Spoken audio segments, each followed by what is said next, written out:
हरि ओं श्री गुरुभ्यो नमः परमगुरुभ्यो नमः श्रीमदानंदतीर्थ भगवत्पादाचार्येभ्यो नमः श्री वेदव्यासाय नमः हरि ओं देवं नारायणं नत्वा सर्वदोषविवर्जितं परिपूर्णं गुरुंश्चान् गीतार्थं वक्ष्यामि लेशतः समस्तगुणसम्पूर्णं सर्वदोषविवर्जितं नारायणं नमस्कृत्य गीता तात्पर्यमुच्यते इंदिरावदनाम्भोज राजहंसाय विष्णवे अमन्दानन्दसन्दोह सुन्दराकृतये नमः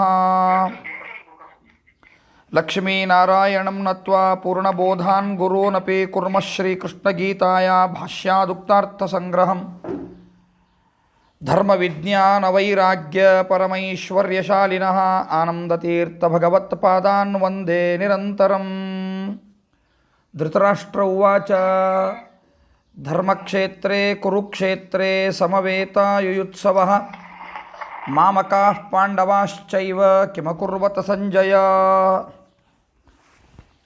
ನಿನ್ನೆ ದಿವಸ ಶ್ರೀಮದ್ ರಾಘವೇಂದ್ರ ಗುರುಸಾರ್ವಭೌಮರು ತಮ್ಮ ವಿವೃತಿಯಲ್ಲಿ ನಿರೂಪಣೆಯನ್ನು ಮಾಡ್ತಾ ಇದ್ದಾರೆ. ಮೊದಲಿನ ಶ್ಲೋಕಗಳಿಗೆ ಶೂರ ಏವೇತಿ ವಾ ಮದರ್ಥ ಏವೇತಿ ವಾ ಅವಧಾರಣಾನ್ವಯಃ ತ್ಯಕ್ತಜೀವಿತಾಃ ಅಂದರೆ ಏನಂತರ್ಥ? ಇವರೆಲ್ಲರೂ ಕೂಡ ಇದ್ದಾರೆ ಮದರ್ಥೆ ತ್ಯಕ್ತಜೀವಿತಾಃ ಅಂತ ಏನು ದುರ್ಯೋಧನ ಹೇಳಿದ್ದ. ಅನ್ಯೇ ಚ ಬಹವಃ ಶೂರಾ ಮದರ್ಥೆ ತ್ಯಕ್ತಜೀವಿತಾಃ ನಾನಾಶಸ್ತ್ರ ಪ್ರಹರಣಾಃ ಸರ್ವೇ ಯುದ್ಧ ವಿಶಾರದಾಃ. ಶೂರ ಏವೇತಿ ಅಂದರೆ ಇವರೆಲ್ಲರೂ ಕೂಡ ಏನಾಗಿದ್ದಾರೆ? ಶೂರರೇ ಆಗಿದ್ದಾರೆ. ಏವ ಇತಿ ಅವಧಾರಣಾನ್ವಯ ಅಂದರೆ ಅವಧಾರಣಾರ್ಥಕವಾಗಿರ್ತಕ್ಕಂಥದ್ದು. ಅಂದರೆ ಏನಂತರ್ಥ? ಎಲ್ಲರೂ ಶೂರರೇ ಆಗಿದ್ದಾರೆ, ಅಥವಾ ಇವರೆಲ್ಲರೂ ಕೂಡ ನನಗಾಗಿ ಪ್ರಾಣವನ್ನು ತ್ಯಾಗ ಮಾಡಲು ಸಿದ್ಧರಾಗಿದ್ದಾರೆ ಅಂತ ಎರಡು ರೀತಿಯಾಗಿಯೂ ಅವಧಾರಣವನ್ನು ಮಾಡಬೇಕು ಅನ್ನೋ ಕಾರಣದಿಂದ ಶ್ರೀಕೃಷ್ಣ ಪರಮಾತ್ಮ ಅಲ್ಲಿ ಚಕಾರವನ್ನು ಹೇಳಿದ್ದಾನೆ ಅಂತಾರೆ. ಶೂರ ಏವೇತಿ ವಾ ಮದರ್ಥ ಏವೇತಿ ವಾ ಅವಧಾರಣಾನ್ವಯ. ಇನ್ನು ತ್ಯಕ್ತಜೀವಿತಾ ಅಂದರೆ ಏನು? ನನಗೋಸ್ಕರ ಪ್ರಾಣ ಕೊಡಲಿಕ್ಕೆ ಸಿದ್ಧರಾಗಿದ್ದಾರೆ ಅಂತೇನದನೋ ಅದನ್ನು ರಾಘವೇಂದ್ರ ಗುರುಸಾರ್ವಭೌಮರು ಹೇಳ್ತಾರೆ. ತ್ಯಕ್ತಜೀವಿತಾ ಪ್ರಾಣತ್ಯಾಗೆ ಕೃತ ನಿಶ್ಚಯಾ ಇತ್ಯರ್ಥ. ಪ್ರಾಣತ್ಯಾಗವನ್ನು ಮಾಡುವುದರಲ್ಲಿ ಅತ್ಯಂತ ಅವರು ನಿಶ್ಚಯ ಮನಸ್ಸೇ ಇದೆ. ಅಂದರೆ ಅವರು 100% ಗೊತ್ತದ. ಅವ್ರಿಗೆ ಎಲ್ಲರಿಗೂ ನಿಂತವ್ರು ಯಾರ್ಯಾರಿದ್ದಾರೋ, ಭವಾನ್, ಭೀಷ್ಮಶ್ಚ, ಕರ್ಣಶ್ಚ, ಕೃಪಶ್ಚ, ಇವರೆಲ್ಲ ಸಮಿತಿಂಜಯ, ಅಶ್ವತ್ಥಾಮ, ವಿಕರ್ಣ, ಸೌಮದತ್ತಿ, ಯುಧಾಮನ್ಯು, ಇವರೆಲ್ಲರೂ ಯಾರ್ಯಾರಿದ್ದಾರೋ ಇವರೆಲ್ಲರುಗಳು ಕೂಡ ನನಗೋಸ್ಕರ ಪ್ರಾಣವನ್ನು ಬಿಡಲಿಕ್ಕೆ ಸಿದ್ಧರಾಗಿದ್ದಾರೆ. ಪ್ರಾಣತ್ಯಾಗೆ ಕೃತ ನಿಶ್ಚಯ ಇತ್ಯರ್ಥ. ಪ್ರಹ್ರೀಯಂತೆ ಏಭಿಃ ಇತಿ ಪ್ರಹರಣಾನಿ ಅಸ್ತ್ರಾಣಿ. ಪ್ರಹರಣಾನಿ ಅಂದರೆ ಅಸ್ತ್ರಗಳು ಅಂತರ್ಥ. ಹೌದಾ? ಅಂದರೆ ಎಂತಹ ಅಸ್ತ್ರಗಳು? ನಾನಾ ವಿಧವಾಗಿರ್ತಕ್ಕಂತಹ ಶಸ್ತ್ರಗಳು ಮತ್ತು ಅಸ್ತ್ರಗಳುಳ್ಳವರು. ಅಂದರೆ ಇವರು ಅಷ್ಟೂರು ಬೇಕಾದಷ್ಟು ಪ್ರಹ್ರೀಯಂತೆ ಏಭಿಃ ಇತಿ ಪ್ರಹರಣಾನಿ ಅಸ್ತ್ರಾಣಿ ನಾನಾ ವಿಧಾನಿ ಶಸ್ತ್ರಾಣಿ ಏಷಾಂತೆ ನಾನಾ ಶಸ್ತ್ರ ಪ್ರಹರಣಾ. ಇವರೆಲ್ಲರೂ ಕೂಡ ಹೇಗಿದ್ದಾರೆ ಅಂದರೆ ಅನೇಕ ಬಗೆಯ ಅಸ್ತ್ರಗಳನ್ನು, ಶಸ್ತ್ರಗಳನ್ನು, ಇವುಗಳನ್ನೆಲ್ಲವನ್ನೂ ಕೂಡ ಚೆನ್ನಾಗಿ ತಿಳಿದವರಾಗಿದ್ದಾರೆ, ಅದರಿಂದ ಯುಕ್ತರಾದವರೂ ಆಗಿದ್ದಾರೆ. ಯುದ್ಧ ವಿಶಾರದಾಃ. ಅಷ್ಟೇ ಅಲ್ಲದೆ ಯುದ್ಧ ಮಾಡುವುದರಲ್ಲಿ ಅತ್ಯಂತ ಕುಶಲಿಗಳೂ ಕೂಡ ಆಗಿದ್ದಾರೆ, ಅತ್ಯಂತ ಕುಶಲಿಗಳಾಗಿದ್ದಾರೆ ಅಂತ. ಸರಿ, ಅದರಿಂದ ರಿಸಲ್ಟ್ ಏನಾಗುತ್ತೆ? ದುರ್ಯೋಧನನ ಈ ಮಾತಿನಿಂದ ತಿಳಿದು ಬರತಕ್ಕಂತಹ ಅವನು ಕಡೆಗೆ ಒಂದು ಕನ್ಕ್ಲೂಷನ್ ಕೊಟ್ಟ. ದುರ್ಯೋಧನ, ಇಷ್ಟೆಲ್ಲರೂ ನೀವಿದ್ದೀರಾ, ಹೀಗಿದೆ, ಆದರೂ ಕೂಡ ಅಪರ್ಯಾಪ್ತಂ ತದಸ್ಮಾಕಂ ಬಲಂ ಭೀಷ್ಮಾಭಿರಕ್ಷಿತಂ ಪರ್ಯಾಪ್ತಂ ತ್ವಿದಮೇ ತೇಷಾಂ ಬಲಂ ಭೀಮಾಭಿರಕ್ಷಿತಂ. ಈಗ ಈ ಮಾತಿನೊಳಗೆ ಅತ್ಯಂತ ಸ್ಪಷ್ಟವಾಗಿ ದುರ್ಯೋಧನ ತನಗನಿಸಿದಂತಕ್ಕಂತಹ ಒಂದು ಸತ್ಯ ಏನು ಅನ್ನೋದನ್ನು ಹೇಳಿಬಿಡ್ತಾನೆ. ಈಗ ದುರ್ಯೋಧನ ಅಂದರೆ ಇಷ್ಟೆಲ್ಲರೂ ಅವ್ರ ಕಡೆಗೂ ಇಷ್ಟು ಜನ ಇದ್ದಾರೆ, ನಮ್ಮ ಕಡೆಗೂ ಇಷ್ಟು ಜನ ಇದ್ದಾರೆ, ಇಷ್ಟು ಅವರಲ್ಲಿ ನಮ್ಮಲ್ಲಿ ಇದ್ದ ಈ ಬಲಗಳನ್ನು ಒಂದು ತಕ್ಕಡಿಯಲ್ಲಿಟ್ಟರೆ ಯುದ್ಧ ಮಾಡುವಾಗ ಅವರ ಬಲ ಎಷ್ಟು ನಮ್ಮ ಬಲ ಎಷ್ಟು ಅಂತ ನೋಡಬೇಕಲ್ಲ.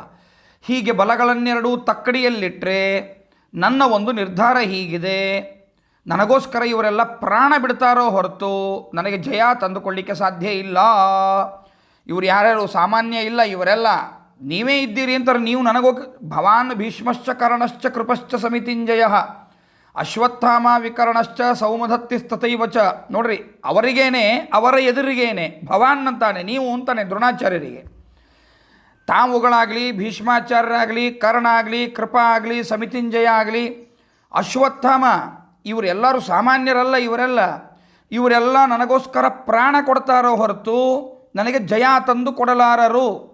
ಪಾಂಡವರ ಪಕ್ಷದಲ್ಲಿ ಖಂಡಿತವಾಗಿಯೂ ಜಯ ಇದೆ ಅನ್ನೋದನ್ನು, ಈ ತನ್ನ ವಿಷಾದವನ್ನು ಮೊದಲಿಗೆ ವ್ಯಕ್ತಪಡಿಸಿಬಿಡ್ತಾನೆ ದುರ್ಯೋಧನ. ಅದನ್ನು 10ನೆಯ ಶ್ಲೋಕದಲ್ಲಿ ಅತ್ಯಂತ ಸ್ಪಷ್ಟವಾಗಿ ಹೇಳಿಬಿಟ್ಟ. ಸ್ವಾಮಿ ಕೇಳಿ ಗುರುಗಳೇ, ಅಪರ್ಯಾಪ್ತಂ ತದಸ್ಮಾಕಂ ಬಲಂ ಭೀಷ್ಮಾಭಿರಕ್ಷಿತಂ ಪರ್ಯಾಪ್ತಂ ತ್ವಿದಮೇತೇಷಾಂ ಬಲಂ ಭೀಮಾಭಿರಕ್ಷಿತಂ. ಭೀಷ್ಮಾಭಿರಕ್ಷಿತಂ, ಭೀಷ್ಮಾಚಾರ್ಯರಿಂದ ರಕ್ಷಿಸಲ್ಪಟ್ಟಿರ್ತಕ್ಕಂತಹ ಅಸ್ಮಾಕಂ ನಮ್ಮ ತತ್ ಆ ಸೈನ್ಯವು, ತತ್ ಬಲಂ ಆ ಸೈನ್ಯವು, ಅಪರ್ಯಾಪ್ತಂ ಪಾಂಡವರನ್ನು ಗೆಲ್ಲಲಿಕ್ಕೆ ಸಾಧ್ಯ ಆಗೋದಿಲ್ಲ, ಅದು ಸಮರ್ಥ ಆಗಲಿಕ್ಕೆ ಸಾಧ್ಯ ಇಲ್ಲ. ಇನ್ನು ಏತೇಷಾಂ ಈ ಪಾಂಡವರುಗಳು ಏನಿದ್ದಾರೋ ಇವರ ಬಲ ಏನಿದೆಯೋ ಅದು ಯಾರಿಂದ ರಕ್ಷಿಸಲ್ಪಟ್ಟಿದೆ? ಭೀಮಾಭಿರಕ್ಷಿತಂ. ಅಂದರೆ ಆ ಏತೇಷಾಂ ಈ ಪಾಂಡವರುಗಳ ಭೀಮಾಭಿರಕ್ಷಿತಂ ಇದಂ ಬಲಂ, ಭೀಮಸೇನ ದೇವರಿಂದ ರಕ್ಷಿಸಲ್ಪಟ್ಟಿರ್ತಕ್ಕಂತಹ ಆ ದೊಡ್ಡದಾದ ಸೈನ್ಯ ಏನಿದೆ, ಗಾತ್ರದಲ್ಲಿ ಚಿಕ್ಕದು, ನಮ್ಮದು ಬಹಳ ದೊಡ್ಡದು 11 ಅಕ್ಷೋಹಿಣಿ, ಅವ್ರದ್ದು 7 ಅಕ್ಷೋಹಿಣಿ ಮಾತ್ರ. ಗಾತ್ರದಲ್ಲಿ ಅವರದು ಚಿಕ್ಕದಾಗಿದ್ದರೂ ಕೂಡ ಭೀಮಸೇನ ದೇವರು ರಕ್ಷಣೆ ಮಾಡ್ತಾ ಇದ್ದಾರೆ. ಆದ್ದರಿಂದಾಗಿ ಅವರು ಖಂಡಿತವಾಗಿಯೂ ನಮ್ಮನ್ನು ಗೆಲ್ಲಲಿಕ್ಕೆ ಪರ್ಯಾಪ್ತಂ ಸಮರ್ಥವಾಗ್ತದೆ. ನೋಡ್ರಿ, ದುರ್ಯೋಧನನ ಕಂಪ್ಯಾರಿಸನ್ ಇದು. ಭೀಷ್ಮಾಚಾರ್ಯರೇ ಮೊದಲಾಗಿರ್ತಕ್ಕಂಥವ್ರು ಎಲ್ಲರೂ ನಮ್ಮಲ್ಲಿ ರಕ್ಷಕರಿದ್ದಾರೆ, ನನಗೆ ಪ್ರಾಣ ಕೊಡ್ತಾರೆ, ಗೆಲ್ಲಲು ಸಾಧ್ಯ ಇಲ್ಲ. ಭೀಮಸೇನ ದೇವರು ರಕ್ಷಣೆ ಮಾಡ್ತಾ ಇದ್ದಾರೆ ಪಾಂಡವರ ಸೈನ್ಯವನ್ನು, ಹೀಗಾಗಿ ಖಂಡಿತವಾಗಿಯೂ ಅವರು ನಮ್ಮನ್ನು ಗೆಲ್ತಾರೆ ಅಂತ. ಅಂದರೆ ಭೀಮನ ಒಂದು ಜ್ಞಾನದ ಬಗ್ಗೆ, ಭೀಮನ ಒಂದು ಶೌರ್ಯದ ಬಗ್ಗೆ, ಅವನ ಜ್ಞಾನವೋ ಅವನ ಶೌರ್ಯವೋ ಅವೆಲ್ಲವುಗಳೂ ಕೂಡ ದುರ್ಯೋಧನನಿಗೂ ಗೊತ್ತಿತ್ತು. ಅವನ ಸಮಾನರು ಇನ್ಯಾರೂ ಇಲ್ಲ. ಅವನು ರಕ್ಷಣೆ ಮಾಡಿದರೆ ಯಾರನ್ನು ಭೀಮಸೇನ ದೇವರು ರಕ್ಷಣೆ ಮಾಡ್ತಾರೋ ಅವರು ಖಂಡಿತ ಬದುಕ್ತಾರೆ, ಅವರಿಗೆ ಜಯ ಇದೆ. ಎಲ್ಲಿ ಭೀಮಸೇನ ದೇವರ ರಕ್ಷಣೆ ಇಲ್ಲ ಅಲ್ಲಿ ಸೋಲಿದೆ ಅನ್ನೋದು ನಿಶ್ಚಯ ಇದೆ ನೋಡಿ ಅವನಿಗೆ. ಅದನ್ನು ಗುರುಸಾರ್ವಭೌಮರು ನಮಗೆ ವ್ಯಾಖ್ಯಾನ ಮಾಡಿ ಈ ಶ್ಲೋಕಕ್ಕೆ ಹೀಗೆ ಹೇಳ್ತಾರೆ ವಿವೃತಿಯಲ್ಲಿ: ಬಲದ್ವಯೇ ಬಲಿಷ್ಠ ಪರಿಗಣನೆ ಪಾಂಡವ ವಿಜಯೇ ಮಮ ಸಂದೇಹೋ ಅಸ್ತಿ. ಎರಡೂ ಸೈನ್ಯಗಳಲ್ಲಿ ಇರ್ತಕ್ಕಂತಹ ಬಲಿಷ್ಠರನ್ನು, ವೀರರನ್ನು ನಾನು ವಿಚಾರ ಮಾಡಿದಾಗ ಪಾಂಡವ ವಿಜಯೇ, ಪಾಂಡವರನ್ನು ಗೆಲ್ಲುವ ವಿಷಯದಲ್ಲಿ ಮಮ ಸಂದೇಹೋ ಅಸ್ತಿ, ನನಗೆ ಫುಲ್ ಡೌಟ್ ಇದೆ. ನೋಡಿ, ಯುದ್ಧ ಮಾಡಬೇಕಾದರೆ ಮೊದಲು ಬರಬೇಕಾದರೆ ದುರ್ಯೋಧನನಿಗೆ ಡೌಟ್ಫುಲ್ಲಾಗಿ ಬಂದುಬಿಟ್ಟಿದ್ದಾನೆ. ಅವನು ಆಗುವುದಿಲ್ಲ, ನನಗೆ ಈ ಪಾಂಡವರನ್ನು ಗೆಲ್ಲಿಕ್ಕಾಗುವುದಿಲ್ಲ ಅಂತನ್ನೋ ನಿರ್ಧಾರನೇ ಇಟ್ಕೊಂಡು ಬಂದುಬಿಟ್ಟಿದ್ದಾನೆ ಅವನು. ಪಾಂಡವ ವಿಜಯೇ ಮಮ ಸಂದೇಹೋ ಅಸ್ತಿ ತಥೋ ಭವದಾದಯ ಸರ್ವೇ ಬಹು ಸನ್ನದ್ಧ ಭವಂತ್ವೀತಿ ಭಾವೇನಾಹ ಅಪರ್ಯಾಪ್ತಂ. ಆದ್ದರಿಂದಲೇನೆ ನೀವೆಲ್ಲರುಗಳು ಕೂಡ ಅಗದಿ ಭಾರೀ ಯುದ್ಧಕ್ಕೆ ಸಿದ್ಧರಾಗಿ ಇರಬೇಕಾಗ್ತದೆ. ಸರ್ವೇ ಬಹು ಸನ್ನದ್ಧ ಭವಂತು, ಭಾಳ ಜಾಗರೂಕರಾಗಿರಬೇಕಾಗತ್ತೆ. ಯಾಕೆ? ಭೀಮಸೇನ ದೇವರಿಂದ ರಕ್ಷಿತವಾಗಿರ್ತಕ್ಕಂಥ ಅವರ ಸೈನ್ಯ, ಭೀಮಸೇನ ದೇವರ ಜ್ಞಾನ, ಭೀಮಸೇನ ದೇವರ ಕಾರ್ಯಯೋಜನಾ, ಭೀಮಸೇನ ದೇವರು ರಕ್ಷಣೆ ಮಾಡತಕ್ಕಂತಹ ಪರಿ, ಇವುಗಳನ್ನು ನೀವು ಫೇಸ್ ಮಾಡಬೇಕಾಗತ್ತೆ ಅಂತ ಅರ್ಥ ಅದು. ಹೀಗಾಗಿ ನೀವು ಬಹಳ ಜಾಗರೂಕರಾಗಿ ಇದ್ದು ಯುದ್ಧದ ಎಲ್ಲ ಶಾಸ್ತ್ರಗಳನ್ನು ಕೂಡ ಶಾಸ್ತ್ರಗಳಲ್ಲಿ ಯುದ್ಧದ ವಿಚಾರಗಳನ್ನು ಏನೇನು ಹೇಳಿದ್ದಾರೋ ಅವೆಲ್ಲವುಗಳನ್ನು ಕೂಡ ನೀವು ಖಂಡಿತವಾಗಿಯೂ ಎಲ್ಲ ಅಲ್ಲಿ ಈ ಯುದ್ಧ ಭೂಮಿಯಲ್ಲಿ ಅವನ ಪೂರ್ತಿಯಾಗಿ ಪ್ರಯೋಗಿಸಬೇಕಾಗಿರ್ತಕ್ಕಂತಹ ಯಾವ ಯಾವ ಸಂದರ್ಭಗಳಲ್ಲಿ ಹೇಗೆ ಅವುಗಳ ಉಪಯೋಗವನ್ನು ಮಾಡಿಕೊಳ್ಬೇಕು, ಅವುಗಳನ್ನು ಹೇಗೆ ಪ್ರಯೋಗಿಸಬೇಕು ಎಂಬುದಾಗಿ ನೀವುಗಳು ತಿಳಿಸಿಕೊಡಬೇಕು. ಅಷ್ಟು ಜಾಗರೂಕರಾಗಿರಬೇಕು. ಸರ್ವೇ ಬಹುಸನ್ನದ್ಧಾ ಭವಂತು ಇತಿ ಭಾವೇನಾಹ ಅಪರ್ಯಾಪ್ತಂ ಇತಿ. ಸೇನಾಪತಿಭೂತ ಭೀಷ್ಮಾಭಿರಕ್ಷಿತಂ. ಸೇನಾಪತಿಯಾಗಿ ಯಾರಿದ್ದಾರೆ? ಭೀಷ್ಮಾಚಾರ್ಯರಿದ್ದಾರೆ. ಆದ್ದರಿಂದ ಸೇನಾಪತಿಗಳಾದ ಭೀಷ್ಮಾಚಾರ್ಯರಿಂದ ರಕ್ಷಿತವಾದ ಅಂತರ್ಥ.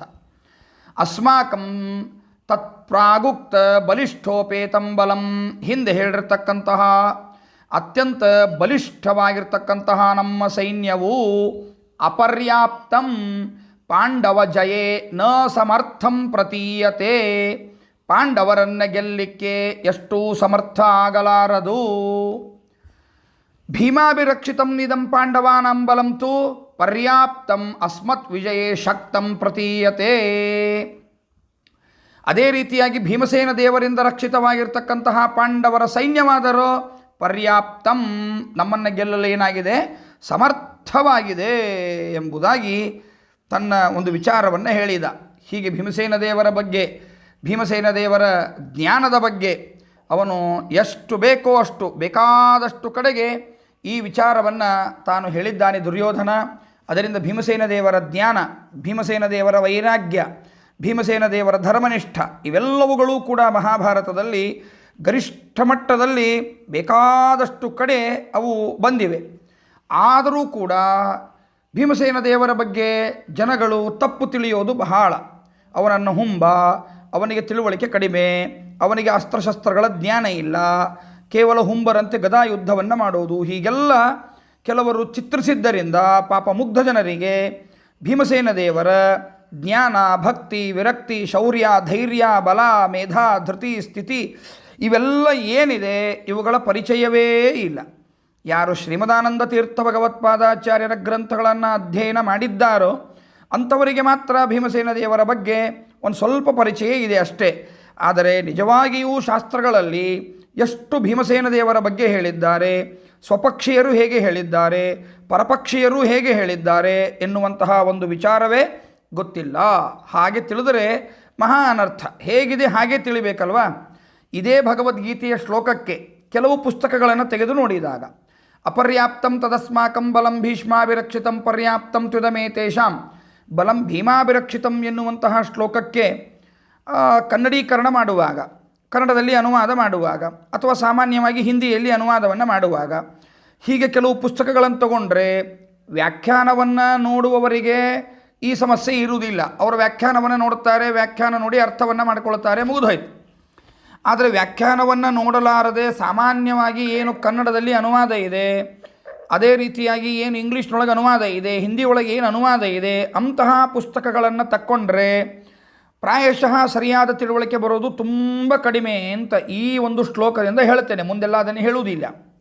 ಮುಂದೆ ನಮ್ಮ ಗೀತಾವಿವೃತ್ತಿ, ಗೀತಾಭಾಷ್ಯ, ಗೀತಾ ತಾತ್ಪರ್ಯ ಇವುಗಳೊಂದಿಗೆ ನಾವು ಭಗವದ್ಗೀತೆಯ ಅರ್ಥವನ್ನು ತಿಳಿತಾನೇ ಹೋಗೋದು. ಒಂದು ಎಕ್ಸಾಂಪಲ್ ತೋರಿಸ್ತೇನೆ ಅಷ್ಟೇ. ಇಲ್ಲಿ ಹೇಗೆ ಅರ್ಥ ಮಾಡಿಬಿಡ್ತಾರೆ ಅಂದರೆ, ಪಾಂಡವರನ್ನು ಗೆಲ್ಲಲಿಕ್ಕೆ ಭೀಷ್ಮಾಚಾರ್ಯರಿಂದ ರಕ್ಷಿತವಾಗಿರ್ತಕ್ಕಂತಹ ನಮ್ಮ ಸೈನ್ಯ ಸಾಕು, ನಮ್ಮನ್ನು ಗೆಲ್ಲಲಿಕ್ಕೆ ಪಾಂಡವರ ಸೈನ್ಯವು ಸಾಕು ಅಂತಾರೆ. ಅಂದರೆ ಭೀಮನಿಂದ ರಕ್ಷಿತವಾದ ಸೈನ್ಯವು ನಮ್ಮನ್ನು ಗೆಲ್ಲಲಿಕ್ಕೆ ಸಾಕು, ಭೀಮನಿಂದ ರಕ್ಷಿತವಾಗಿರ್ತಕ್ಕಂತಹ ಪಾಂಡವರ ಸೈನ್ಯವನ್ನು ನಾವು ಗೆಲ್ಲಲಿಕ್ಕೆ ಸಾಕು. ಅಂದರೆ ಏನದ ಅರ್ಥ? ಅಂದರೆ ನಾವು ಸಮರ್ಥರು, ಅವರು ಸಮರ್ಥರು ಅಂತನ್ನೋ ಅರ್ಥದಲ್ಲಿ ದುರ್ಯೋಧನ ಹೇಳ್ತಾ ಇದ್ದಾನ? ಹಾಗೆ ಹೇಳಿದರೆ ಮದರ್ಥೆ ತ್ಯಕ್ತ ಜೀವಿತ ಅಂತ ಯಾಕೆ ಹೇಳ್ತಿದ್ದ? ಒಂದು ಶಬ್ದ, ಒಂದು ಪ್ರಶ್ನೆ. ಇನ್ನು ಎರಡನೇ ಪ್ರಶ್ನೆ, ಇಲ್ಲಿ ಪರ್ಯಾಪ್ತಂ ಅಪರ್ಯಾಪ್ತಂ ಅಂತೆರಡು ಸ್ಪಷ್ಟವಾಗಿ ಭಗವದ್ಗೀತೆಯಲ್ಲಿ ಶ್ರೀಕೃಷ್ಣ ಪರಮಾತ್ಮ ಹೇಳ್ತಾ ಇದ್ದಾನೆ. ಇಲ್ಲಿ ಅರ್ಥಾತ್ ವೇದವ್ಯಾಸ ದೇವರು ಹೇಳ್ತಾ ಇದ್ದಾರೆ. ಇಲ್ಲಿ ಭಗವಾನ್ ವೇದವ್ಯಾಸ ದೇವರು ಈ ಶ್ಲೋಕದಲ್ಲಿ ಅಪರ್ಯಾಪ್ತಂ ಪರ್ಯಾಪ್ತಂ ಅಂತ ಎರಡು ಪದಗಳನ್ನು, ಅಪೋಸಿಟ್ ಪದಗಳನ್ನು ಇಟ್ಟಿದ್ದಾರೆ. ಪರ್ಯಾಪ್ತಂ ಅಂದರೆ ಸಾಕು ಅಂತ ಅರ್ಥ, ಅಪರ್ಯಾಪ್ತಂ ಅಂದರೆ ಸಾಕು ಅನ್ನೋದ್ರದ್ದು ಅಪೋಸಿಟ್ ಅರ್ಥ, ಅದು ಸಾಕಾಗುವುದಿಲ್ಲ ಅಂತ ಅರ್ಥ. ಅದು ಇಷ್ಟು ಸ್ಪಷ್ಟವಾಗಿ ವಿರುದ್ಧ ಪದಗಳನ್ನಿಟ್ಟಾಗಲೂ ಕನ್ನಡದೊಳಗೆ, ಹಿಂದಿಯೊಳಗೆ, ಅದನ್ನು ಇಂಗ್ಲೀಷ್ನೊಳಗೆ ಅನುವಾದ ಮಾಡುವಾಗ ಭೀಮಸೇನ ದೇವರ ಒಂದು ಈ ದೊಡ್ಡದಾದ ಹಿರಿಮೆಯನ್ನು ಮುಚ್ಚಾಕುವಂತೆ ಶಬ್ದವನ್ನು ಇಟ್ಟು ಪ್ರಯೋಗ ಮಾಡಿ ಅನುವಾದ ಮಾಡೋದು ನೋಡಿದರೆ ಏನಂತ ಅರ್ಥ ಆಗಿಬಿಡುತ್ತೆ, ಸರಿಯಾದ ತಿಳುವಳಿಕೆ ಪಾಪ ಓದುಗರಿಗೆ ಬರೋದಿಲ್ಲ ಅಂತ ಅರ್ಥ ಆಗಿಬಿಡುತ್ತೆ. ಆದ್ದರಿಂದ ನಾವು ಯಾವಾಗಲೂ ಕೂಡ ಮೂಲ ಗ್ರಂಥ ಏನಿದೆ, ಮೂಲ ಗ್ರಂಥವನ್ನು ಇಟ್ಕೊಂಡು ಮೂಲ ಗ್ರಂಥಕ್ಕೆ ಸರಿಯಾದ ವ್ಯಾಖ್ಯಾನವನ್ನು ಯಾರು ಮಾಡಿದ್ದಾರೆ ಅಂತ ಗಮನಿಸಿ ಆ ವ್ಯಾಖ್ಯಾನಗಳೊಂದಿಗೆ ಪುಸ್ತಕವನ್ನು ನೋಡಿದಾಗ ನಮಗೆ ಸರಿಯಾದ ತಿಳುವಳಿಕೆ ಬರುತ್ತದೆ. ಅದೇ ಮುಂದಿನ ಎಲ್ಲ ಶ್ಲೋಕಗಳಲ್ಲೂ ಹಾಗೇನೆ, ನಾನು ಇದೊಂದು ಎಕ್ಸಾಂಪಲ್ ಅಂತ ಹೇಳಿದೆ ಅಷ್ಟೇ. ಆದ್ದರಿಂದಾಗಿ ಹಾಗಾದರೆ ಸ್ಪಷ್ಟವಾಗಿ ಹೇಳ್ತಾ ಇದ್ದಾನೆ ದುರ್ಯೋಧನ, ಭೀಮಸೇನ ದೇವರಿಂದ ರಕ್ಷಿತವಾಗಿರತಕ್ಕಂತಹ ಸೈನ್ಯವನ್ನು ಗೆಲ್ಲಿಕ್ಕೆ ನಮ್ಮಿಂದ ಸಾಧ್ಯ ಇಲ್ಲ ಎಂಬುದಾಗಿ ಹೇಳುತ್ತಾನೆ. ಅನಂತರದಲ್ಲಿ ಹೇಳ್ತಾ ಇದ್ದಾನೆ, ಅಯನೇಷು ಚ ಸರ್ವೇಷು ಯಥಾ ಭಾಗಮವಸ್ಥಿತಾಃ ಭೀಷ್ಮಮೇವಾಭಿರಕ್ಷಂತು ಭವಂತಃ ಸರ್ವ ಏವ ಹಿ ಅಂದರೆ ಪಾಂಡವರ ಸೈನ್ಯ ಇಷ್ಟು ಬಲಿಷ್ಠವಾಗಿರ್ತಕ್ಕಂತಹ ಕಾರಣದಿಂದ, ಭಾರೀ ಬಲಿಷ್ಠವಾಗಿದೆ ಅವರ ಸೈನ್ಯ. ಆದ್ದರಿಂದ ಸರ್ವೇಷು ಸಮಸ್ತವಾಗಿರ್ತಕ್ಕಂತಹ ಅಯನೇಷು ಎಲ್ಲ ವ್ಯೂಹಗಳಲ್ಲಿ ಯಥಾಭಾಗಂ ನಿಮಗೆ ಯಾವ್ಯಾವ ರೀತಿಯಾಗಿ ನಿಯಮನ ಮಾಡಿದೆಯೋ, ಹೀಗೆ ಮಾಡಬೇಕು, ಇಂಥವ್ರು ಇಲ್ಲಿ ನಿಲ್ಲಬೇಕು, ಅವರು ಅದನ್ನು ಮ್ಯಾನೇಜ್ ಮಾಡಬೇಕು, ಈ ಪೂರ್ವ ದಿಕ್ಕಿನ ಸೈನ್ಯವನ್ನು ಅಥವಾ ಪಶ್ಚಿಮ ದಿಕ್ಕಿನ ಸೈನ್ಯವನ್ನು ಅಥವಾ ಯಾರು ರಥಿಕರಿದ್ದಾರೋ ಹೀಗೆ ಅದೇನೇನೇನೇನು ವ್ಯವಸ್ಥೆ ಅಂತಿದೆ ಅದನ್ನೆಲ್ಲ ಇವ್ರು ನಿಯಮನ ಮಾಡಬೇಕು ಅಂತ ಯಾರ್ಯಾರಿಗೆ ಯಾವುದು ಹೇಳಿದೆಯೋ ಅದನ್ನೆಲ್ಲ ನೀವುಗಳು ಮಾಡಬೇಕು. ಅವಸ್ಥಿತಾ ಅಲ್ಲೇ ಆಯಾಯ ಸ್ಥಳಗಳಲ್ಲೇ ನೀವು ನಿಂತು ಭೀಷ್ಮಂ ಏವ ಅಭಿರಕ್ಷಂತು ಭೀಷ್ಮಾಚಾರ್ಯರನ್ನೇ ರಕ್ಷಣೆ ಮಾಡಿ ಅಂತಾನೆ. ಮಿಕ್ಕವ್ರು ಸತ್ತರೆ ಸಾಯಲೇಬೇಕಾದರೆ ನನಗೆ ಉಳಿಬೇಕು ಯಾರು? ಭೀಷ್ಮಾಚಾರ್ಯರು ಉಳಿದರೆ ಸಾಕು. ರಾಘವೇಂದ್ರ ಗುರುಸಾರ್ವಭೌಮರ ಅರ್ಥ ನೋಡಿ ಈ ಶ್ಲೋಕಕ್ಕೆ. ಹಿ ಯಸ್ಮಾದೇವಂ ಅತಃ ಭವಂತಃ ಸರ್ವ ಏವ. ಹಿ ಅಂದರೆ ಈ ಹಿಂದೆ ಹೇಳಿದ ಕಾರಣಗಳಿಂದ, ಭವಂತಹ ಸರ್ವ ಏವ ನೀವೆಲ್ಲರೂ ಕೂಡ, ಸರ್ವೇಶ್ವಯನೇಷು ಅಂದರೆ ಆ ಎಲ್ಲ ವ್ಯೂಹದ ಪ್ರದೇಶಗಳಲ್ಲಿ ಮಾರ್ಗಗಳಲ್ಲಿ, ವ್ಯೂಹ ಪ್ರವೇಶ ಮಾರ್ಗೇಶು ಯಥಾಭಾಗಮವಸ್ಥಿತಾಃ ಸ್ವರಣಭೂಮಿಸ್ಥಾನೇಷು ದೃಢಮವಸ್ಥಿತಾಃ ಸಂತಹ. ಅಂದರೆ ಏನಂತ ಅರ್ಥ ಅಂದರೆ ನಿಮ್ಮ ವಿಹಿತವಾದ ನಿಮಗೆ ಯಾರ್ಯಾರಿಗೆ ಎಲ್ಲೆಲ್ಲೆಲ್ಲಿ ಅಂತ ಕೊಟ್ಟಿತ್ತೋ ಆಯಾ ಯುದ್ಧ ಭೂಮಿಯ ಸ್ಥಳಗಳಲ್ಲಿ ಅಂತ ನೀವು ಅಲ್ಲೇ ದೃಢವಾಗಿ ನಿಲ್ಲಬೇಕು. ಚಂಚಲ ಮನಸ್ಸಿನಿಂದ ಆ ಕಡೆ ಹೋಗಿ ಈ ಕಡೆ ಹೋಗಿ ಅವ್ರ ಜೊತೆ ಯುದ್ಧ ಮಾಡಬೇಕು ಇವ್ರ ಜೊತೆ ಯುದ್ಧ ಮಾಡಬೇಕು ಅಂತ ಹೀಗೆಲ್ಲ ಮೈಂಡ್ ಡೈವರ್ಷನ್ ಮಾಡ್ಕೊಳ್ಬೇಡಿ ಅಂತಾನೆ. ಯಾರಿಗೆ? ಗುರುಗಳಾದ ದ್ರೋಣಾಚಾರ್ಯರಿಗೆ. ಯಾರ ಜೊತೆ ನಾನು ಮಾತನಾಡ್ತಾ ಇದ್ದೀನಿ ಅನ್ನೋ ಪರಿಕಲ್ಪನೆ ಆದರೂ ಬೇಕಲ್ಲ ದುರ್ಯೋಧನನಿಗೆ. ಏನು ಹೇಳ್ತಾ ಇದ್ದಾನೆ? ನಿಮ್ಮಗಳಿಗೆ ಯಾರಿಗೆ ಎಲ್ಲೆಲ್ಲಿ ಅಂತ ಒಂದು ಸ್ಥಳಾವಕಾಶವನ್ನು ಕೊಟ್ಟಿದೆಯೋ ಅಲ್ಲಿ ನೀವು ನಿಲ್ಲಬೇಕು. ಅಲ್ಲಿ ನಿಂತು ಹಾಗೆ ದೃಢಮವಸ್ಥಿತಾ ಸ್ವರಣಭೂಮಿ ಸ್ಥಾನೇಷು ದೃಢಮವಸ್ಥಿತಾ ಸಂತಹ ಭೀಷ್ಮಮೇವಾಭಿರಕ್ಷಂತು ಭೀಷ್ಮಾಚಾರ್ಯರನ್ನೇ ನೀವು ರಕ್ಷಣೆ ಮಾಡಬೇಕು. ಅನ್ಯೈಃ ಯುಧ್ಯಮಾನೋ ಭೀಷ್ಮಃ ಪೃಷ್ಠತೋ ಅರಿಭಿರ್ಯಥಾ ನ ಹನ್ಯತೆ ತಥಾ ರಕ್ಷಂತು ಇತಿ ದ್ರೋಣಾಚಾರ್ಯಂ ಉಕ್ತ್ವಾ ವಿಶಸಾದ. ಈ ರೀತಿಯಾಗಿ ಇನ್ನು ಬೇರೆ ಬೇರೆಯವರು ಸೇನಾಪತಿಗಳಾಗಿರ್ತಕ್ಕಂಥ ಭೀಷ್ಮಾಚಾರ್ಯರೇನಿದ್ದಾರೋ ಆ ಭೀಷ್ಮಾಚಾರ್ಯರು ಬೇರೆಯವರ ಜೊತೆಗೆ ಯುದ್ಧವನ್ನು ಮಾಡ್ತಾ ಇರತಕ್ಕಂತಹ ಸಂದರ್ಭದಲ್ಲಿ ಹಿಂದಿನಿಂದ ಯಾರಾದರೂ ಬಂದು ಶತ್ರುಗಳು ಅವರನ್ನು ಅಂದರೆ ಭೀಷ್ಮಾಚಾರ್ಯರನ್ನು ಹೊಡೆಯದಂತೆ ನೀವು ರಕ್ಷಣಾ ಮಾಡಬೇಕು ಅಂಥೇಳಿ ಇಷ್ಟು ಆಚಾರ್ಯಂ ಉಕ್ತ್ವಾ ದ್ರೋಣಾಚಾರ್ಯರನ್ನು ಕುರಿತು ಇಷ್ಟು ಹೇಳಿ ವಿಶಸಾದ. ಆ ಸಂದರ್ಭದಲ್ಲಿ ಅವನು ಸುಮ್ಮನಾದ ಎಂಬುದಾಗಿ ಹೇಳಿದರು. ಸರಿ, ಇಷ್ಟಾಯಿತು.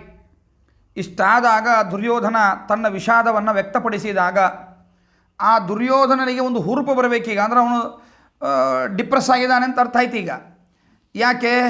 ಅವನು ಸ್ಪಷ್ಟವಾಗಿ ಹೇಳಿದ, ಭೀಷ್ಮಾಚಾರ್ಯರಿಂದ ರಕ್ಷಣೆಗೊಳಪಟ್ಟ ನಮ್ಮ ಸೈನ್ಯ ಗೆಲ್ಲಿಕ್ಕಾಗುವುದಿಲ್ಲ, ಸತ್ತೋಗ್ತಾವೆ ವಿನಃ ಇವೇ ನಮಗೆ ಗೆಲುವು ತಂದು ಕೊಡುವುದಿಲ್ಲ. ಮದರ್ಥೆ ತ್ಯಕ್ತ ಜೀವಿತ, ನನಗೋಸ್ಕರ ಸಾಯ್ತಾರೆ ವಿನಃ ಇವರು ಗೆಲುವು ತಂದುಕೊಳ್ಳಿಕ್ಕೆ ಸಾಧ್ಯ ಇಲ್ಲ. ಇನ್ನು ಭೀಮಸೇನ ದೇವರಿಂದ ರಕ್ಷಿಸಲ್ಪಟ್ಟಿರ್ತಕ್ಕಂತಹ ಸೈನ್ಯ ಖಂಡಿತವಾಗಿಯೂ ಗೆಲ್ತದೆ, ನಮ್ಮನ್ನು ಗೆಲ್ತಾರೆ ಅವರು. ಆದ್ದರಿಂದ ನೀವು ಏನಕ್ಕೇನ ಪ್ರಕಾರೇಣ ಭೀಷ್ಮಾಚಾರ್ಯರನ್ನು ಉಳಿಸ್ಕೊಳ್ಳುವಂತಹ ಕೆಲಸವನ್ನು ನೀವು ಮಾಡಬೇಕು. ನೀವು ನಿಮ್ಮದೇ ಆದ ಡೈರೆಕ್ಷನ್ ಒಳಗೆ ಯುದ್ಧ ಮಾಡೋ ಹಾಗಿಲ್ಲ. ನಾವು ಏನು ಡೈರೆಕ್ಷನ್ ಕೊಟ್ಟಿದ್ದೇವೋ ಆ ಡೈರೆಕ್ಷನ್ ಪ್ರಕಾರನೇ ಯುದ್ಧ ಮಾಡಬೇಕು. ಅಂದರೆ ಹೇಗೆ ಅಂದರೆ, ಏನೋ ಎಲ್ಲಾದರೂ ಸ್ವಲ್ಪ ವ್ಯತ್ಯಾಸ ಆಗಿತ್ತು ಅಂದರೆ ಇಮಿಡಿಯೇಟಾಗಿ ಆ ವ್ಯತ್ಯಾಸವನ್ನು ತಿದ್ದುವ ಕೆಲಸ ಅಂತೇನಿರುತ್ತೋ ಅದನ್ನು ನೀವು ಮಾಡೋ ಅಧಿಕಾರ ನಿಮಗಿಲ್ಲ. ನಾನು ಎಷ್ಟು ಹೇಳಿದ್ದೇನೋ ಅಷ್ಟೇ ಮಾಡೋದು. ನಿಮ್ಮ ತಲೆ ನೀವು ಖರ್ಚು ಮಾಡೋ ಹಾಗಿಲ್ಲ ಅಂತ ಹೇಳ್ದಂಗೆ ಆಯಿತು. ಎಲ್ಲೆಲ್ಲೆಲ್ಲಿ ನಿಮಗೆ ಯುದ್ಧ ಭೂಮಿಯಲ್ಲಿ ಯಾವ ಸ್ಥಾನಗಳಲ್ಲಿ ನಿಮಗೆ ಇರಲಿಕ್ಕೆ ಅಂತ ಹೇಳಿದೆಯೋ ಆಯಾ ಸ್ಥಾನಗಳಲ್ಲಿ ಮಾತ್ರ ನೀವು ಇರಬೇಕು. ಅದೇ ಕ್ರಮದೊಳಗೆ ಯುದ್ಧ ಮಾಡಬೇಕು. ಯುದ್ಧ ಮಾಡೋ ನಿಮ್ಮ ಟಾರ್ಗೆಟ್ ಏನು ಅಂದರೆ ಭೀಷ್ಮಾಚಾರ್ಯರನ್ನು ರಕ್ಷಣೆ ಮಾಡೋದು. ನೋಡಿ ಎಷ್ಟು ವಿಚಿತ್ರ ಇದೆ. ಯುದ್ಧ ಮಾಡಬೇಕಾದ್ರೆ ಗೆಲುವಾಗುತ್ತೆ ಅಂತ ಯುದ್ಧ ಮಾಡಿ ಅಂತಲ್ಲ ದುರ್ಯೋಧನನ ವಿಚಾರ. ನಮಗೆ ಗೆಲುವು ತಂದು ಕೊಡಬೇಕು ಅಂತ ಯುದ್ಧ ಮಾಡಿ ನಿಮಗೇನೂ ಆಗುವುದಿಲ್ಲ ಅಂತ ಹುರಿದುಂಬಿಸುವ ಮಾತಲ್ಲ. ಸತ್ತೇ ಹೋಗ್ತೀರಾ ನೋಡಿ ಅವನ ಮಾತು, ಮದರ್ಥೇ ತ್ಯಕ್ತ ಜೀವಿತಾ, ನನಗೋಸ್ಕರ ನೀವು ಸತ್ತೇ ಹೋಗ್ತೀರಾ. ಬರೀ ಸತ್ತು ಹೋಗೋದು ಅಷ್ಟೇ ಅಲ್ಲ, ನೀವು ಒಂದು ಕೆಲಸ ಮಾಡಬೇಕು. ನೀವು ಸತ್ತರೂ ಪರವಾಗಿಲ್ಲ, ಎಲ್ಲೇ ಏನೇ ಅವ್ಯವಸ್ಥೆ ಆದರೂ ಅಡ್ಡಿ ಇಲ್ಲ. ನಿಮಗೆ ಇಟ್ಟ ಸ್ಥಾನದೊಳಗೆ ಏನಿದ್ದೀರೋ ನೀವು ಅಲ್ಲೇ ಇದ್ದು ಹಿಂದೆ ಮುಂದೆ ಎಲ್ಲೂ ಭೀಷ್ಮಾಚಾರ್ಯರಿಗೆ ತೊಂದರೆಯಾಗದಂತೆ ನೋಡಿಕೊಳ್ಳಿ, ಸಾಕು. ಇಷ್ಟೇ ಅವನ ಮೇನ್ ಟಾರ್ಗೆಟ್ ಏನಂದಂಗೆ ಆಯ್ತು. ಈಗ ಯುದ್ಧದಲ್ಲಿ ಗೆಲ್ಲುವಲ್ಲ, ಯುದ್ಧದಲ್ಲಿ ಉಳಿಯುವುದಲ್ಲ, ಭೀಷ್ಮಾಚಾರ್ಯರನ್ನು ಉಳಿಸುವುದು ಅಂತ ಯಾರಿಗೆ ಹೇಳೋದು? ಈಗ ಗುರುಗಳಾದ ದ್ರೋಣಾಚಾರ್ಯರಿಗೆ ನೀವು ಹೆಚ್ಚಿನ ಕರಬರ ಮಾಡಬೇಡಿ, ನಿಮಗೆಲ್ಲ ಸ್ಥಾನ ಕೊಟ್ಟಿತ್ತು ಅಲ್ಲೇ ಇದ್ದು ಕೆಲಸ ಮಾಡಿ ಅಂತ ಹೇಳ್ದಂಗೆ ಆಯ್ತು. ಈಗ ನೋಡಿ ಎಷ್ಟು ವಿಚಿತ್ರ ಇದೆ. ಆ ದುರ್ಯೋಧನನ ಮಾತನ್ನು ನೋಡಿದಾಗ ಬಹಳ ಆಶ್ಚರ್ಯವನಿಸುತ್ತೆ. ಈ ರೀತಿಯಾಗಿಯೂ ಆಲೋಚನೆ ಮಾಡತಕ್ಕಂಥವರು ಇರ್ತಾರೇನು ಅಂತ. ಯಾರಿಂದ ಪಾಠ ಕಲ್ತಿದ್ದಾನೆ? ಯುದ್ಧದ ಪಾಠಗಳನ್ನೆಲ್ಲ ಕಲ್ತಿದ್ದು ಯಾರಿಂದ? ದ್ರೋಣಾಚಾರ್ಯರಿಂದಲೇ. ಎಲ್ಲ ಅಸ್ತ್ರಶಸ್ತ್ರಗಳನ್ನು ಪ್ರಯೋಗ ಮಾಡುವ ಕ್ರಮ ಇರಲಿ ಅಥವಾ ಯುದ್ಧದ ಒಂದು ರೀತಿ ನೀತಿ ಅಂತ ಏನಿರುತ್ತೋ ಆ ಯುದ್ಧದ ರೀತಿ ನೀತಿಗಳನ್ನಾಗಲಿ ಕಲ್ತದ್ದೆಲ್ಲನೂ ದ್ರೋಣಾಚಾರ್ಯರಿಂದ. ಕೊನೆಗೆ ಯುದ್ಧ ಭೂಮಿಯಲ್ಲಿ ಹೇಳ್ತಾ ಇರುವಾಗ ಅವರಿಗೆ ಈ ಉಪದೇಶವನ್ನು ಮಾಡ್ತಾ ಇದ್ದಾನೆ. ಅವ್ರಿಗೆ ಗೊತ್ತಿಲ್ಲೇನು ನಮ್ಮ ಸ್ಥಾನಗಳಲ್ಲಿ ಇರಬೇಕು ಇರಬಾರ್ದು, ಯಾರ್ಯಾರು ಯಾವ ಸ್ಥಾನಗಳಲ್ಲಿ ಎಂತಹ ಸಮಯದಲ್ಲಿ ಇರಬೇಕು ಎಂತಹ ಸಮಯದಲ್ಲಿ ಇರಬಾರ್ದು. ಕೆಲವೊಮ್ಮೆ ಸಡನ್ಲಿ ಯಾವುದೋ ಒಂದು ಅವಕಾಶ ಬಂದಾಗ ಹೇಗೆ ಅದನ್ನು ಬದಲಾವಣೆ ಮಾಡಬೇಕು ಅನ್ನೋದೆಲ್ಲ ಅವ್ರಿಗೆ ಗೊತ್ತಿರುತ್ತೋ, ಅವ್ರಿಗೆ ಗೊತ್ತಿದ್ದಷ್ಟು ಇವನಿಗೆ ಗೊತ್ತಿರುತ್ತೋ. ಅವರಿಂದಲೇ ಕಲಿತ ಇವನು ಅವರಿಗೆ ಈ ರೀತಿಯಾಗಿ ಹೇಳ್ತಾನೆ. ಜೊತೆಗೆ ಭೀಷ್ಮಾಚಾರ್ಯನ ಉಳಿಸೋದು ನಮ್ಮ ಗುರಿ ಅಂತ ಹೇಳ್ತಾನೆ. ಅಂದರೆ ಎಂತಹ ವಿಚಿತ್ರವಾಗಿರ್ತಕ್ಕಂತಹ ದುರ್ಯೋಧನನ ವಿಷಾದ ಇದು ಅನ್ನೋದನ್ನು ಈ ಸಂದರ್ಭದಲ್ಲಿ ನೋಡಿದಾಗ ಭೀಷ್ಮಾಚಾರ್ಯರಿಗೆ ಅರ್ಥ ಆಯಿತು. ಇವನಿಗೂ ಅರ್ಥ ಆಗಿದೆಯಲ್ಲ, ಸಾಯ್ತೀವಿ ಅಂತನ್ನೋದು ಇವನಿಗೂ ಅರ್ಥ ಆಗಿದೆಯಲ್ಲ, ಸಾಕು ಅಂದ್ಕೊಂಡ್ರು ಅವರು.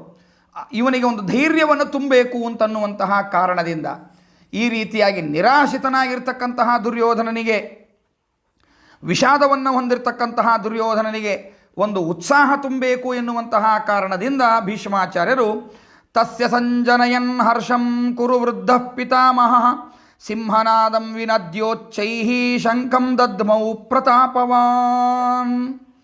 ಈ ರೀತಿಯಾಗಿ ಕುರುವೃದ್ಧ, ಕುರುಕುಲದೊಳಗೆ ಜ್ಯೇಷ್ಠರಾಗಿರ್ತಕ್ಕಂತಹ ವೃದ್ಧರಾಗಿರ್ತಕ್ಕಂತಹ ಪ್ರತಾಪವಾನ್ ಅತ್ಯಂತ ಪರಾಕ್ರಮಶಾಲಿಗಳಾಗಿರ್ತಕ್ಕಂತಹ ಪಿತಾಮಹ ಭೀಷ್ಮಾಚಾರ್ಯರು.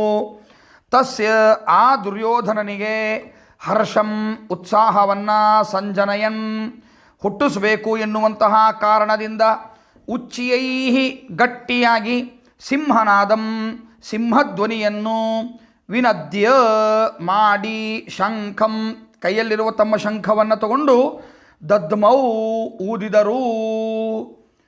ಅವನಿಗೆ ಭಾರೀ ಉತ್ಸಾಹ ಬರಬೇಕು ಅಂತ ಹೇಳಿ ಯುದ್ಧ ಭೂಮಿಯೊಳಗೆ ಉತ್ಸಾಹ ಬರಬೇಕಾದರೆ ಅಂತಹ ಶಬ್ದವನ್ನು ಪ್ರಯೋಗ ಮಾಡಬೇಕು. ಸಿಂಹನಾದವನ್ನು ಮಾಡೋದು, ಹಮ್ ಅನ್ನೋದು, ಹಾಂ ಅನ್ನೋದು. ಅವರೆಲ್ಲ ಈಗೆಲ್ಲ ಮಲ್ಲ ಯುದ್ಧವನ್ನು ಮಾಡಬೇಕಾದ್ರೆ ಆ ಭುಜಗಳನ್ನು ತಟ್ಕೊಳ್ಳೋದು, ತೊಡೆಗಳನ್ನು ತಟ್ಕೊಳ್ಳೋದು, ತಟ್ಕೊಂಡು ಆ ಶಬ್ದವನ್ನು ಏನು ಮಾಡ್ತಾರೋ ಅಥವಾ ಅಂತೇನಂತಾರೋ ಇವೆಲ್ಲ ಶಬ್ದಗಳು ಅವರಿಗೆ ಉತ್ತೇಜನ ಕೊಡ್ತಕ್ಕಂತಹ ಶಬ್ದಗಳು. ಒಂದು ಏನೋ ಒಂದು ಭಾರವಾದ ವಸ್ತುವನ್ನು ಎತ್ತಬೇಕಾದ್ರೆ ಐಸ್ಸ ಐಸ್ಸ ಅಂತ ಹೀಗೆಲ್ಲ ಅಂತಾರಲ್ಲ. ಅಂದ್ರೆ ಅನ್ನೋದರಿಂದ ಏನಾಗ್ತದೆ, ಅವರಿಗೆ ಒಳಗಡೆಗೆ ಸ್ವಲ್ಪ ಇನ್ನಷ್ಟು ಶಕ್ತಿ ಪ್ರಚೋದನೆ ಆಗ್ತದೆ. ಇದ್ದ ಶಕ್ತಿ ಸ್ವಾಭಾವಿಕವಾಗಿ ಇರ್ತಕ್ಕಂಥ ಶಕ್ತಿ ಏನಿರ್ತದೋ ಅದು ಸುಪ್ತವಾಗಿರುತ್ತದೆ. ಇಂತಹ ಶಬ್ದಗಳ ಪ್ರಯೋಗದಿಂದ ಅದು ಜಾಗೃತವಾಗ್ತದೆ. ರಾಣಾ ಪ್ರತಾಪ್ ಸಿಂಗನ ಕಥೆ ಕೇಳುವಾಗ ಯುದ್ಧ ಭೂಮಿಯಿಂದ ಮರಳಿ ಅವರೆಲ್ಲ ಹೊರಟು ಹೋಗುವಾಗ ಅವನು ಎಲ್ಲರನ್ನೂ ಕರಿಬೇಕಾದ್ರೆ ಹರ ಹರ ಮಹಾದೇವ್ ಅಂತ ಕೂಗಿದ ಅಂತ. ಹರ ಹರ ಮಹಾದೇವ್ ಅಂತ ಅಂದು ಕೂಡಲೇ ಎಲ್ಲರಿಗಳಿಗೂ ಯುದ್ಧದ ಆಸಕ್ತಿ ಹುಟ್ಟಿ ಮರಳಿ ತಿರುಗಿ ಬಂದರು ಅಂತ. ಹಂಗೆ ಕೆಲವು ಶಬ್ದಗಳು ಏನಾಗ್ತಾವೋ ಅವು ಆ ರೀತಿಯಾದ ಜಾಗೃತಿಯನ್ನು ತಂದು ಮೂಡಿಸ್ತಾವೆ. ಆದ್ದರಿಂದ ಇದನ್ನು ತಿಳಿದ ಭೀಷ್ಮಾಚಾರ್ಯರು ಸಿಂಹನಾದವನ್ನೂ ಮಾಡ್ತಾ ಶಂಖವನ್ನು ಊದಿದರು ಅಂತ. ಏವಂ ವಿಷಾದಿನಃ ತಸ್ಯ ದುರ್ಯೋಧನಸ್ಯ ಹರ್ಷಂ ಸಂಜನಯಂ, ಈ ರೀತಿಯಾಗಿ ವಿಷಾದವನ್ನು ಹೊಂದಿರತಕ್ಕಂತಹ ದುರ್ಯೋಧನನಿಗೆ, ಏವಂ ವಿಷಾದಿನಃ ತಸ್ಯ ದುರ್ಯೋಧನಸ್ಯ ಹರ್ಷಂ ಸಂಜನಯನ್, ಈ ರೀತಿಯಾಗಿ ವಿಷಾದವನ್ನು ಹೊಂದಿರತಕ್ಕಂತಹ ದುರ್ಯೋಧನನಿಗೆ ಸಂತೋಷವನ್ನು ಉಂಟು ಮಾಡಬೇಕು ಎನ್ನುವ ಕಾರಣದಿಂದ, ಸಂಜನಯನ್ ಅಂದರೆ ಜನಯಿತು ಹುಟ್ಟಿಸಬೇಕು ಎನ್ನುವಂತಹ ಕಾರಣದಿಂದ, ಲಕ್ಷಣ ಹೇತ್ವೋ ಕ್ರಿಯಾಯಾ ಇತಿ ಹೇತೌ